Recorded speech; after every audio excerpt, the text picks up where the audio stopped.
and welcome back to the Good Eggs podcast. My name is Anthony McDermott, and today I'm joined by the fantastic Emmanuel from Oceania CIC, as well as lots of other hats that Emmanuel wears as well. So welcome, Emmanuel, and thanks for coming on. Thanks, and thank you for inviting me to your podcast. I've wanted to be on it for a while. You're doing amazing. I appreciate the invite to be here today to speak in front of all of this audience. Nah, you're a star, man. Thanks so much. And this is Emmanuel's first ever podcast, so we're popping his cherry today, which is great. Let's see what that goes. Which is brilliant. So I guess to start off, tell us a little bit about what's your name, and tell us a little bit about kind of where you're from and what your background is. So my name is Emmanuel. I am one of the directors of Oceania CIC. Like I've mentioned, we do temporary accommodations, long-term accommodations for clients who are homeless or looking to reintegrate back into society. We work with local authorities, trying to get them on their feet, providing the right support, possibly the right services to get them back. Brilliant. And so where did it all start for you then? So I guess tell me about childhood. Whereabouts were you kind of born and raised, and tell me what family looked like when you were a young man. Interesting. I was born in Nigeria, in Delta State, Nigeria, if you know about it. My childhood was really interesting, had us moving a lot, which meant that I was constantly going to move. And I guess psychologically, that's all helped me prepare me for this job, because you're having to deal with people who are always on the move. So basically, we had to move a lot because of my dad work. My mom was always present. My dad was also always present. He was a very hard worker. A lot of the things that I know about life today. Quite interesting childhood from moving to different schools and different places, seeing different parts. I guess that also prepares you for a kind of variety in your life as well. And then after that, I went into my university, did computer science for my undergrad. But I've always loved business. And I guess that's you take away from that. What I mean, what is it? I don't know. I did my master's in London for a bit, where I did business intelligence (BI), which is kind of using data to make business decisions. And I guess the rest is history. After starting off after that business with my first business partner. I love that. So you went to uni in London, yeah? Yes. And I did. fantastic. Computer science. How come you got yourself into computers? Was it just something you thought, this is what I'm good at, or how did that come about? I was interested in so many things. I like to say jack of all trades, but maybe that might be praising myself a little bit. But I do like trying different things, from art to music to computers. I used to open down, put them back together. You seem to really like this. Let's buy a computer and just have fun. Got into networking plus, did a bit of that, and then I thought about going for engineering at first, but I think computers still stuck with me, and I enough for that. It's interesting though, because obviously what you do now to work and go to uni. I mean, we'll get to that, but it's just interesting. It fascinates me. I guess computers as well. How old are you, Emmanuel, if you don't mind me asking? I'm 30. I turn 31 next month, actually. Oh, Yes. great. So you just missed the computer boom, I guess, in your kind of late Yes. 90s, kind of early noughties, yeah? Yeah, exactly. I kind of joined the when I say the computer boom, just a little bit. Yeah. And then when I say early 2000s, late 19s, I was still quite interested. I got into the dark web and everything like a Oh, kid. really? Yeah. I was younger, but just only for pure what the interest Yeah. was there happening. And I think it stopped it today. Even in my business, that part kind of comes through. No, it's cool, man. So I was born in '86, so I saw the birth of computers really. So like I grew up and I had a Spectrum ZX Spectrum, and then I had an Amiga 600, and then my dad had a home computer, a PC, right? There was this massive thing, right? Huge big monitor, huge big computer, and I remember we had the internet in about 1994, 1995, and it was plugged into the wall, into the phone socket, and it made this horrendous noise. Right? And it was just rubbish. It was just and it was just amazing. Like I remember we had a thing called it was was it AOL mail or something, and we could speak to somebody in America. It was the coolest thing, and it was like a message, and it was like, "Hello, we are in England," and they would go, Yeah, I mean, that was the age of that was the "Yeah, definitely, definitely." And do you know what though? Like it fascinates me genuinely how like technology, if you go back to kind of the late 80s, early 90s, wasn't anywhere. It just wasn't in people's houses and homes. And now we all have, one of these stuck to us in every single second of the day. And this can pretty much run your life if you wanted to, and for good or bad reasons. It's so you must have seen the kind of digital revolution as well, especially being at uni and things. I mean, I think the advent of everything that's happening, especially right now, Yeah. conversations. I think let's say 20 years before, 15 years before when the conversation of AI just started, it was still something like science fiction. Like, oh yes, Yeah, there's a possibility that one day we have sentient, artificial intelligence to see. it's cool. And it's funny AI because I often talk to guests about different things that's happening, and AI is obviously here. It's here to stay. We're not getting away from it, and people still are terrified of it. And I'm like, look, it's here. We've got to deal with it. Whether we like it, love it, doesn't matter. It's not going anywhere. Um, and for me, I just think you've got to embrace it, and you've got to learn how to make it part of you and your business. Of course, you have. I really believe that. I know, or die, I would say.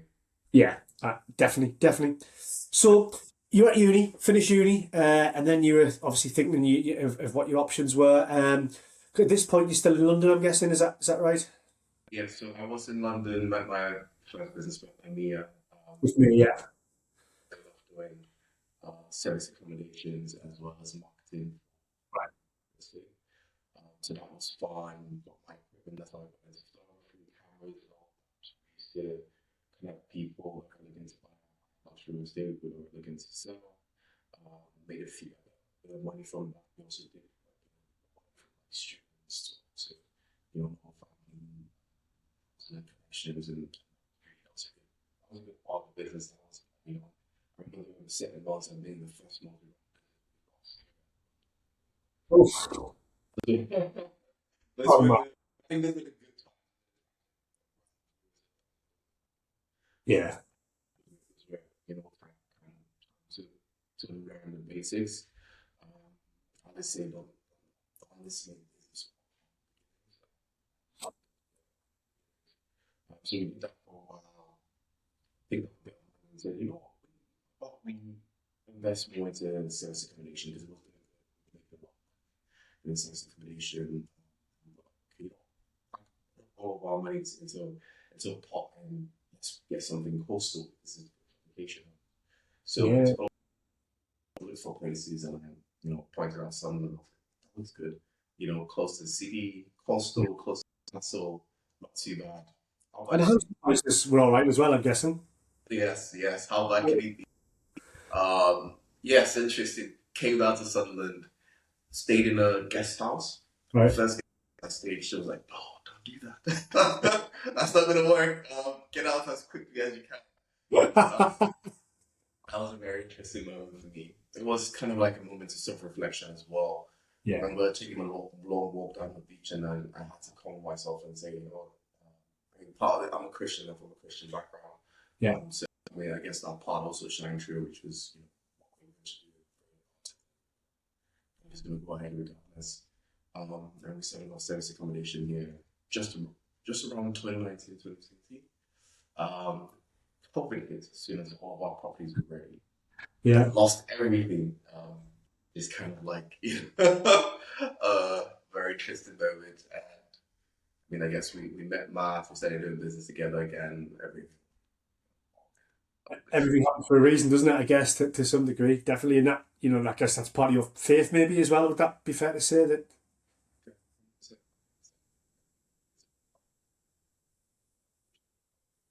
I love that, man. So, 2019, moving from London to the northeast, how was that change? Because obviously, totally different worlds. I'm guessing.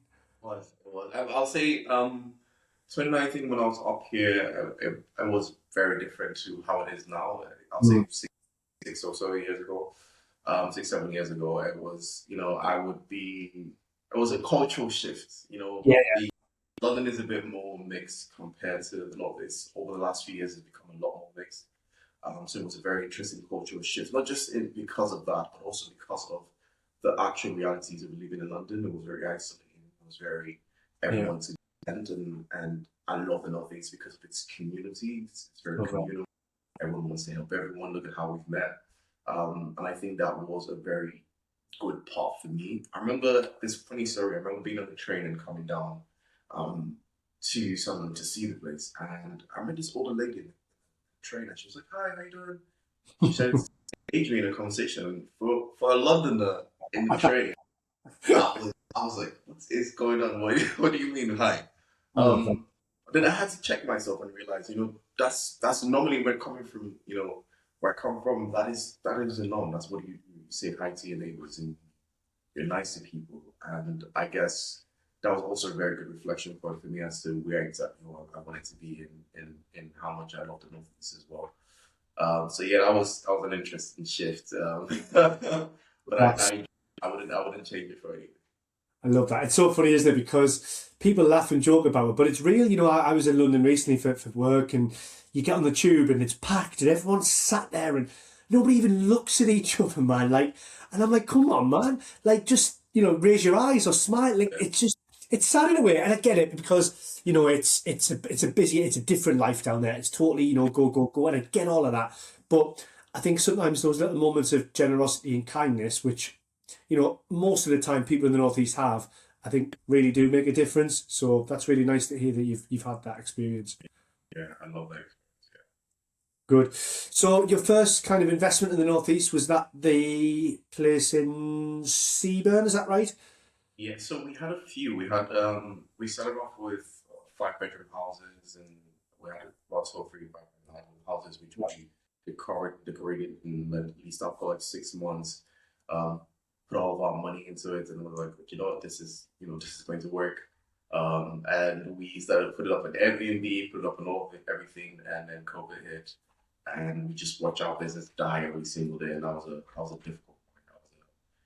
That was an inflection point for me, I guess. I would say, like you said, the scrambled egg moment for me. I had to come to terms with, this is exactly where we are, and I think it was also a very good point for me because previous to that, after coming out of uni, it was straight, it was straight into business and seeing some certain level of business success, but that was kind of like a grounding moment to say, go back to the basics.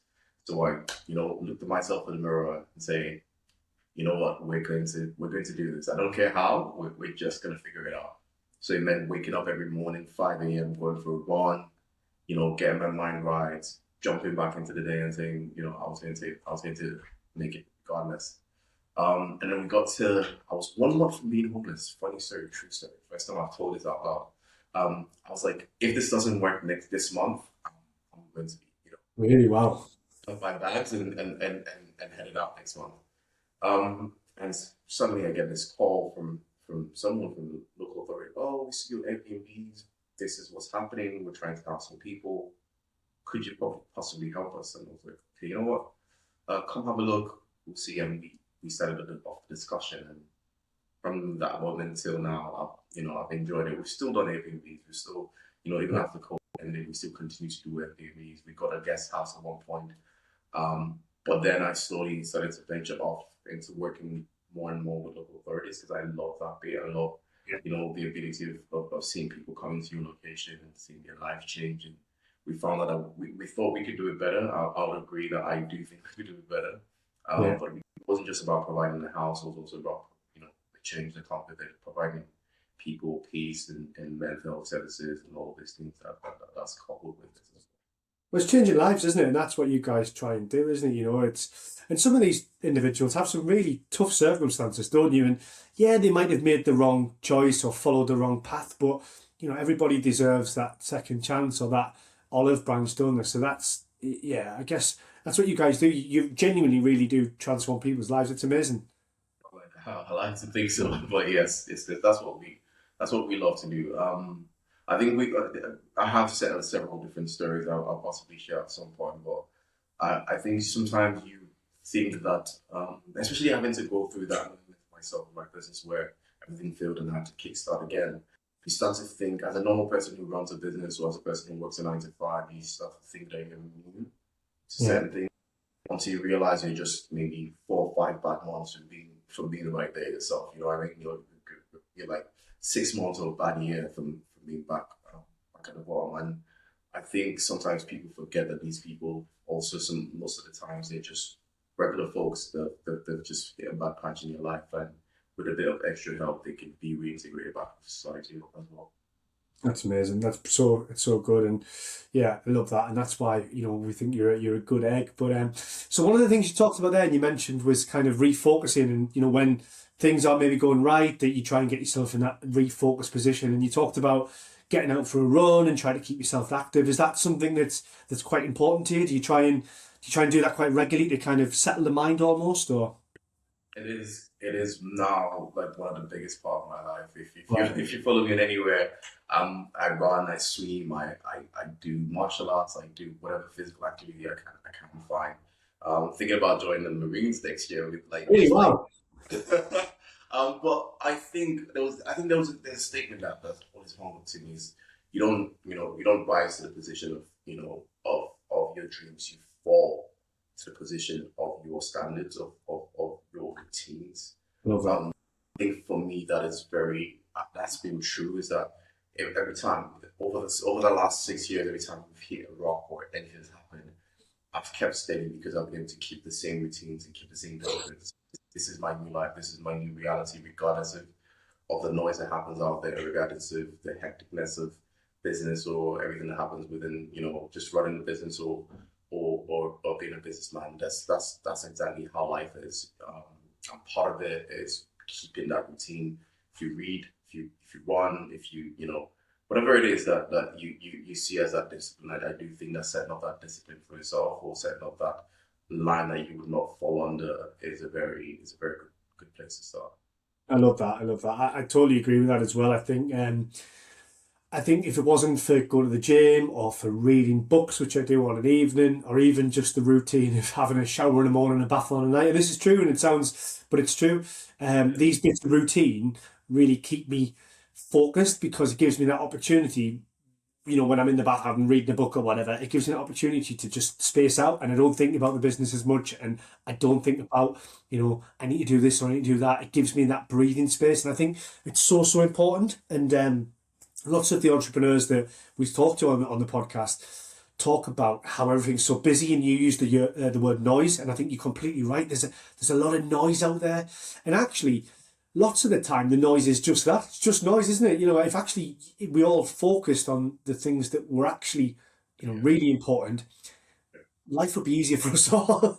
But and some of that comes down to the digital revolution, as we kind of touched on at the beginning. It's these days we've got these things in our hands which fire a million messages in us at 1,000 gazillion times a second, and then you walk to the bus stop and there's a big advert and it's shouting something at you. You've got a radio shouting something. The car, there's just noise and adverts and sales and stuff everywhere, isn't there?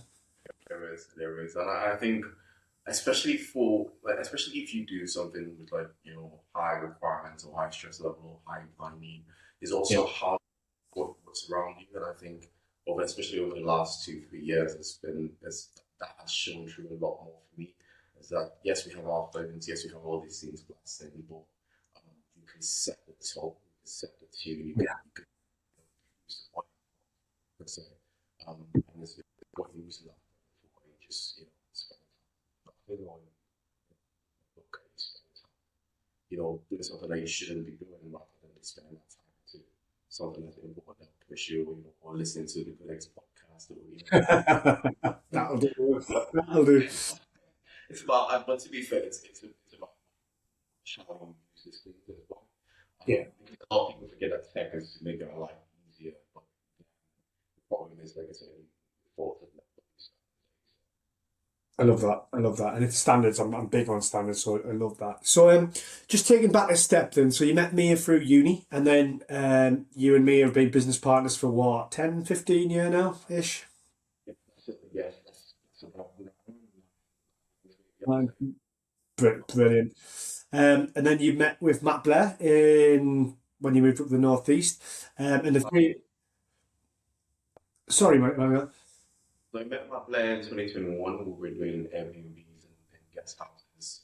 We're looking to do bigger, larger properties, and we were looking to get space or sector.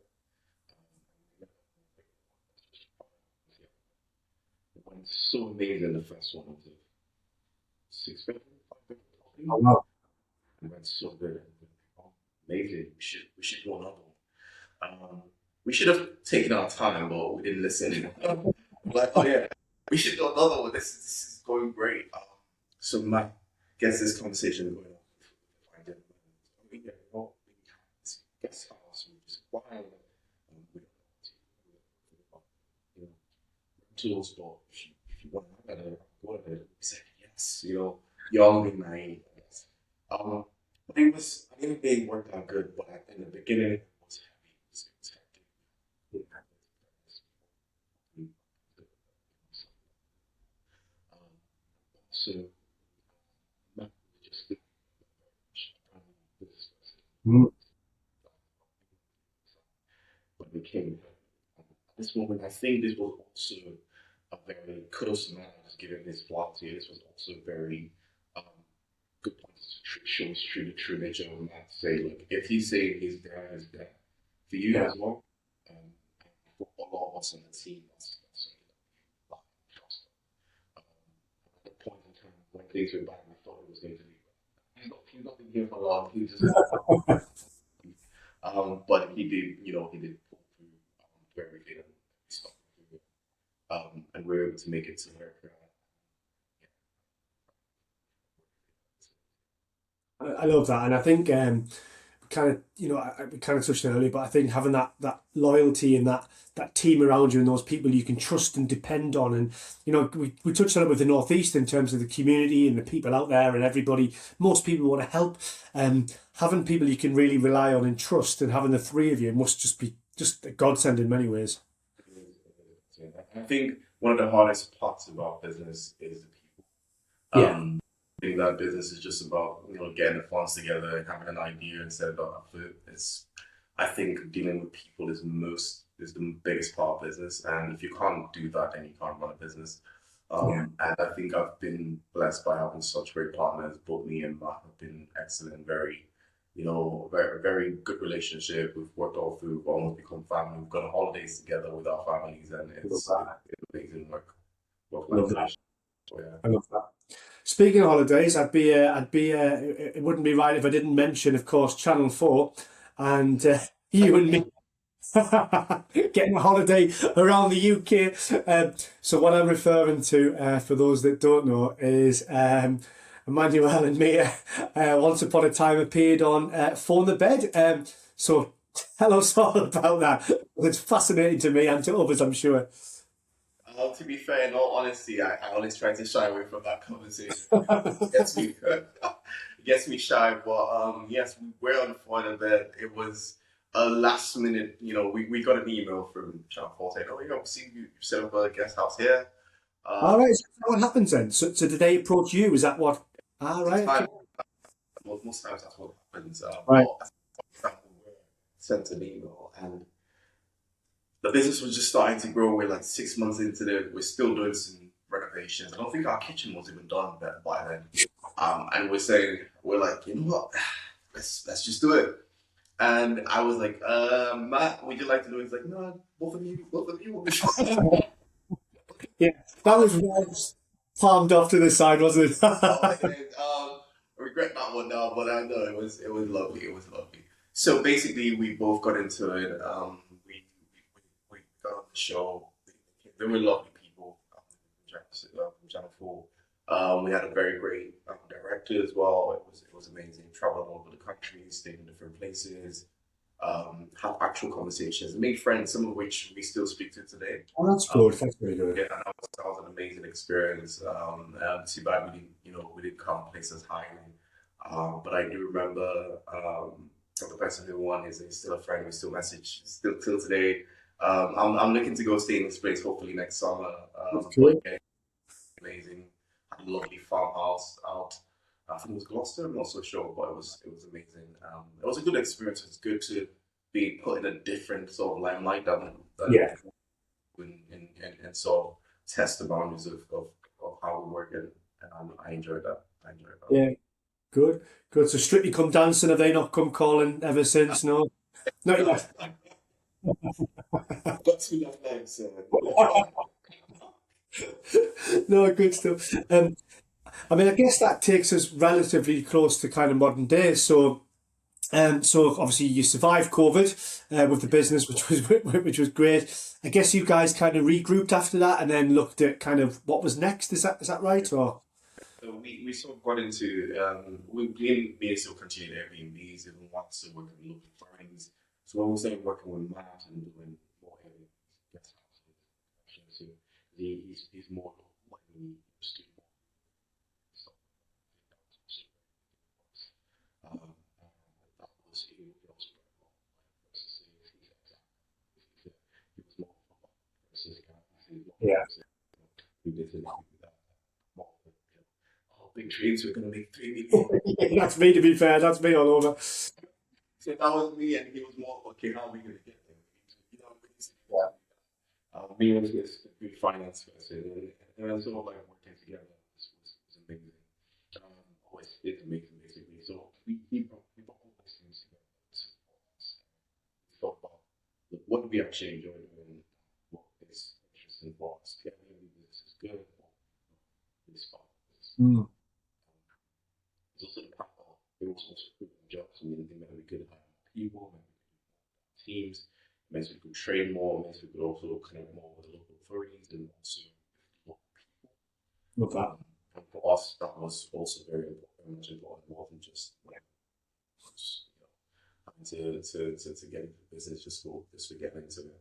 And we started to change all of our properties and devise our portfolio. Well, I say zeroing in our portfolio to just focus on that rather than taking on more areas. We decided to take on more properties that fit that need. And we just started to work on that since making our systems, growing up our staff base, growing up our trainings. I decided to build a system, health, and connecting with local authorities, and it's just gone great since then. I'll say. Fantastic, fantastic. And so where that brings us to kind of the modern day, really. In Oceania was CIC was born in, was it 2024? Is that kind of Yes. right? In 2024, yes, I think we have about 1 year of accounts done. Yeah, it was quite interesting. So we just done it in 2024 was when we say, you know what, we can run as a limited company. A lot of the money that we make from the business gets put back in it because Yeah. of us, what we're doing, and we love the impact we're making, and we still. So the best way to do that was to become a kick, basically, and that would help us not just gain funding, but also be able to do this better in a better way. And we started doing that over the last year and moving all of our assets into becoming a kick and Fantastic. So not only are we business people, not only are we landlords, not only are we TV stars, we're now social entrepreneurs as well. So, I wouldn't go that far. no, but it's true. I mean, you guys are doing some great work with Oceania, and I've been down to the unit and I've visited, and you know the way you look after the guys, and you really want to develop them, and you know in the short time that you have them, you really want to make a difference, and that's really really fantastic to see. So brill. So no good. So I guess really my kind of final couple of questions to you, Emmanuel. This has flown over, by the way. This has been a great conversation, so thank you so much. I guess you kind of covered it off earlier, but in terms of your scrambled egg moment, we always ask, what is your scrambled egg moment? You know, what point of business where it wasn't really going so well and you had to think on your feet and maybe change something and adapt. You touched on it slightly earlier, but if you wouldn't mind again, yeah, what would you say was your kind of scrambled egg moment? I think I might have maybe almost two, to be fair. Mm.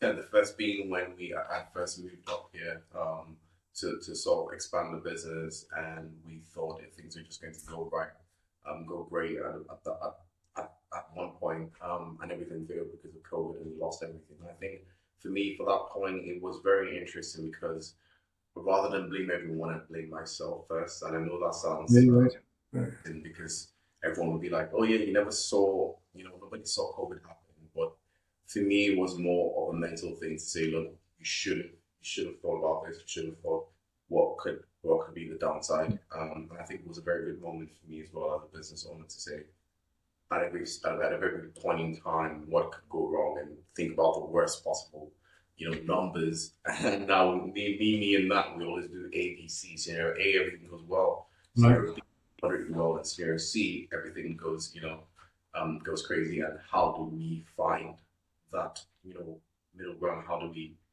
prepare and mitigate against that? Um, so I'll say my scrambled egg was having to lose everything, watch my business basically lose money every single day for almost 6 to 7 months, for a 6 to 7 month period, and that was demoralizing and mentally taxing. I also lost friends. I moved to a different place, was a Mm. different city, so everything was happening everywhere all at once. Yeah, But I think that's what made me a better businessman. I love that. I love that. I think sometimes going through the pain barrier, sometimes having the hurt, can really make us stronger. So yeah, that's great that you've come Yeah, through that. yeah. I guess last but not least, the other question that we always ask our guests is, what is your golden egg moment? So what is that bit of advice, information, whatever it might be, where somebody's told you, or maybe you've picked up along the way where you thought, ding, that's the bit that's worked for us, and that's the bit that's worked really well. And I guess you've got tons because you've talked about having processes brought in by other people maybe, and you've had your challenges in terms of your own personal pain with business and in life, I guess, as well. But yeah, what would you say is your golden egg moment? It's quite interesting. I feel like a lot of us are a combination of all the things we go through, but also Mm. all learn and pick up along the way. I think the hardest part is knowing what strategy to use at every one point in time, because you read this book, you read that book, you learn this and you learn that lesson, and you get to that point, and it's about now it's in reality. It's not just in the books. It's no longer a thought about business idea. It's now your business, now your reality, and you have to make a decision about what the best thing to do is. And I think knowing what the right decision is the hard part of everything, and not just knowing what the right decision is, but also sticking to it. Yeah, No one, no, there's no one's a soothsayer to be say, that's the right part to say. But I think also the biggest thing I've learned as a businessman is flexibility. Is that mm. um, there's a word for it, and when you read into like science, I'm a nerd. There's like it's called plasticity, Okay. plasticity, or whatever it is. So basically, it's kind of like the idea that you're able to pick up and learn different things, and how that helps to open up your mind to the ability to do different things or pick up different things.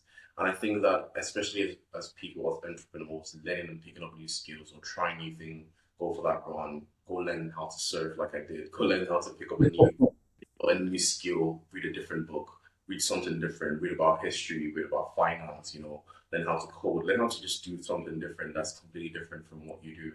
And I think that set of neuroplasticity helps in connecting the dots I love into that.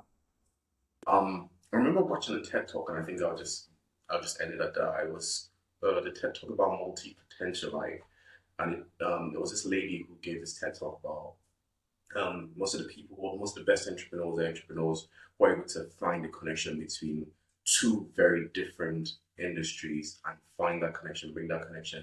And I realized that most of the time in business world, most of the people that do very great are people that are able to find those connections. And sometimes experiences matter. Yeah, Trying different things, going out for that, for something different, learning a different skill like all of us have. Matt has retrained, I've retrained, Mia has retrained. We've all taken on different hats at different points in time. We've all tried different things at different point in time. Keeping yourself loose and learning, and setting, like I said, setting up all um those those standards that you fall to. I think a combination of all of those would help you more than anything else, more than any advice I can give you, more than any other thing that I want to tell you. Because at that point in time, even if you make the wrong mistake, even if you make the wrong choice, sorry, you're able to still have a freedom of mind to say, I can recourse, I can recollect, I can find find a new way, I can fall back to my standards, and take things lightly, and build again. I think that's really important as business people to be able to grow an empire. I love that. That's honestly one of the best, genuinely one of the best piece of advice I think I've ever heard, Emmanuel. So thank you. What was it called, by the way? What was the word? What was that? Sorry. The word when you learn new. What was that word? It's called neuroplasticity. Like Yeah. your Okay, right. mindset. Yeah, Neuroplasticity. Yeah. I love It's that. really yeah. Do you know as well? I've probably like you. I've read every book on entrepreneurship, business you can possibly imagine, and actually they've all got conflicting messages. And people live by these books, and that's fine. People need to, whatever they get through the day or whatever. But for me, I think the more books that I've read, the more that I realise actually it doesn't really matter, because actually it's about the people and the things that I know and I've picked up along my journey, and that's what's always kind of stood me in good stead. Definitely. Yeah. Good. Well, that brings us to an end. But honestly, all that's left is for me to say, Emmanuel, and the guys at Oceanda, to Matt and to Mia and to everybody else who's been associated with your journey, thank you so, so much for being good eggs. If people want to check you guys out, what's your web address? Where can they find you? First of all, before I say that, I just say Anthony's being very, very humble. It's been amazing to our business. He's been there with the way he's structuring us and yeah, he's been there in conversations as to what the best move to. And he keeps it humble. He keeps it up. You can see. Thanks, man. He's done a lot for a lot of business. A lot of entrepreneurs take the time to come out and be on the show. Tells you how much of a good person he is. First of all, so you should check him out. But also our business is Ocean CIC. So Ocean CIC. And you get our website and you use our socials from there. And you see exactly. Bro, you're a diamond. Well, thanks so much, Emmanuel. Hopefully, we shall catch up very soon. I've got no doubt in my mind we will. Best of luck with everything. And thank you for being a good egg. You're a star. Cheers, buddy. Thanks, man. Ta-da.